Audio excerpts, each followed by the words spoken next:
महात्मा बुद्ध की एक प्रेरक कहानी। इस कहानी से आप अपने खुद की पहचान कर सकते हो।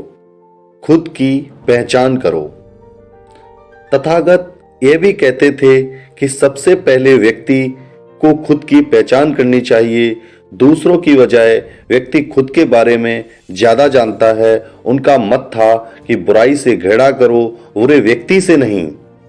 एक बार की बात है, किसी गांव के पास बहती नदी के किनारे बुद्ध बैठे थे।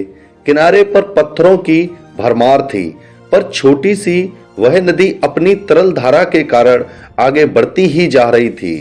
बुद्ध ने विचार किया कि यह छोटी सी नदी अपनी तरलता के कारण कितनों की प्यास बुझाती है, लेकिन भारी भरकम पत्थर एक ही स्थान पर पड़े रहते हैं और दूसरों के मार्ग में बाधक बनते रहते हैं। इस घटना की सीख यह है कि दूसरों के रास्ते में रोड़े अटकाने वाले खुद कभी आगे नहीं बढ़ पाते, परंतु जो दूसरों को सद्भाव और स्नेह देता है वह स्वयं भी आगे बढ़ जाता है। बुद्ध ऐसे ही विचारों में मगन थे कि तभी उन्होंने ग्रामीणों की एक भीड़ को अपनी ओर आते देखा। बड़ा शोर था और लोग किसी युवती के प्रति अपशब्द बोल रहे थे। तथागत ने देखा कि लोग एक युवती को घसीट कर ला रहे थे और उसको गाली भी दे रहे थे। भीड़ के नजदीक आने पर बुद्ध ने लोगों से युवती को पीटने और अपशब्द कहने का कारण पूछा। लोगों ने कहा कि यह स्त्री व्यभिचारी है और हमारे समाज का नियम है कि यदि व्यभिचारी स्त्री पकड़ी जाए तो उसे पत्थरों से कुचलकर मार डालना चाहिए।